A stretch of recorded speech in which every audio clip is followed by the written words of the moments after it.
Maayong hapon sir, mao ni ako ang area. Kani sa compass orientation sir, east babaw west ni sir sa nga area sir. Mao ni na makita nako nga mga big boulder sa akong gikalutan. Bali ang gidak ko sa akong gikalot ni 2 meters ba yung 2 meters. Mao ni nang gawa sir. Naay crabs, naay ulo sa halas, naay isda. Nya kana siya murag pagong sir. Mao ni siya murag ulo sa halas sir. Ang pointing gyapon dito sa kilid sir paingon. Corner. Dayon ang crabs gyapon sir, ang gilid niya po tingga po sa corner.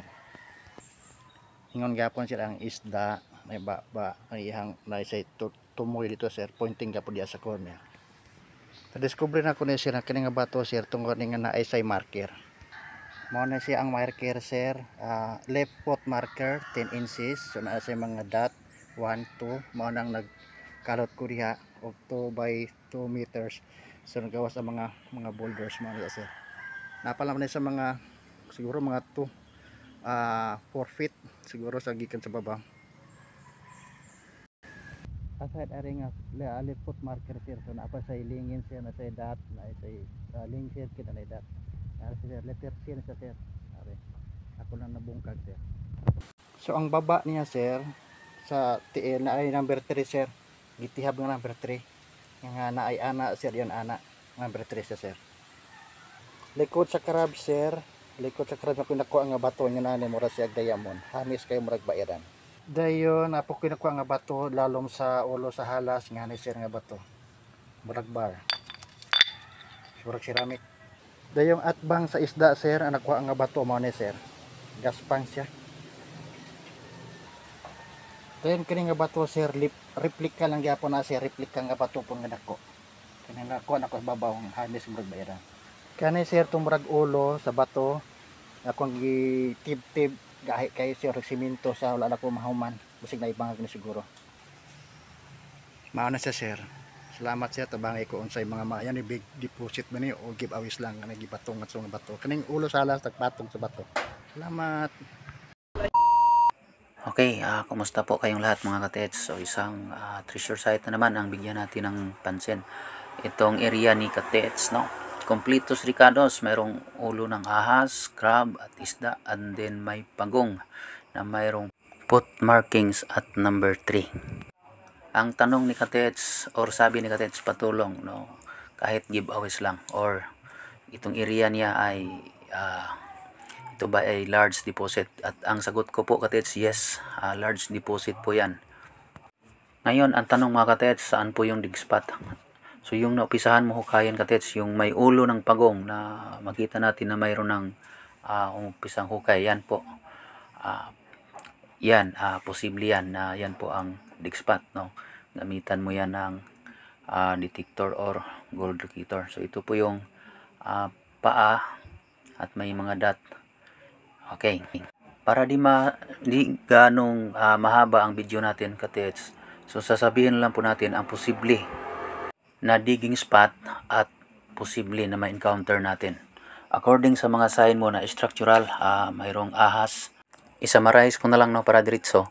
Lahat ay bumundol or iisa yung point niya. Kung baga, may treasure deposit at mayroong mga kasamang danger at siguro mas marami ang lason dyan katets, no? Delikado. And then may mga trap, posibleng mag-bar down or may masagupa kang malakas o volume ng tubig at yung tubig na yon kailangang iwasan mo talaga na maano ka doon, mababad ka dahil sigurado po ako na nandun po yung lason, no? Mas kakaibang lason na talagang ikakamatay ng isang treasure hunter. So para madali katits, i-summarize natin, nandyan na po yung mismong treasure deposit at yan po ay sa tingin ko yan po ay isang imperial deposit. Sa tanong mo kung large ba yan, yes, large po. Ang GA na hinahanap mo or giveaways, siguro mas maganda hanap ka ng dyan sa malapit lang, no, sa paligid dyan, hanapin mo yung ibang mga bato na mayroong markings dahil hindi nakasaad dyan sa bato na nakikita mo, hindi nakasaad dyan ang quick deposit, wala. walang nakasaad, or yung mga sucker deposit. So ang nakasaad dyan is lason, trap, and then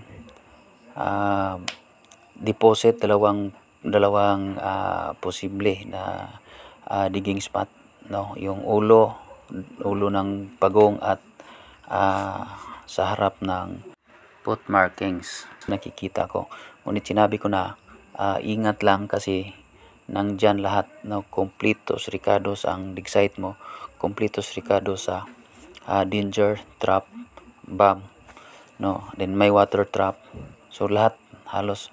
And then siguro bukod doon ay mayroon kang makita dyan na mga katulad ng mga military equipment, no, and then mayroong elements na pwedeng katulad ng elements na kapag palapit ka na ay parang puputok yung katawan mo or luluwa yung mata mo. So kailangan ka ng suit doon na parang para hindi ka or para makayanan mo ang radiation. Ang maibigay ko na advice sa iyo, katits, kung mayroong ibang area, doon na lang muna, huwag na lang dyan, no, dahil delikado talaga kapag wala kang heavy equipment sa area na yan. Okay, so hanapin mo ang mga coordinate na mga sign. Kung baka mayroong quick deposit na yun ang gusto mong mahanap, baka mayroon sa paligid, magkatagpo ka pa ng ibang sign doon at nandoon ang quick deposit. So yun lang po, hanggang dito na lang. Maraming salamat, bye bye, and God bless.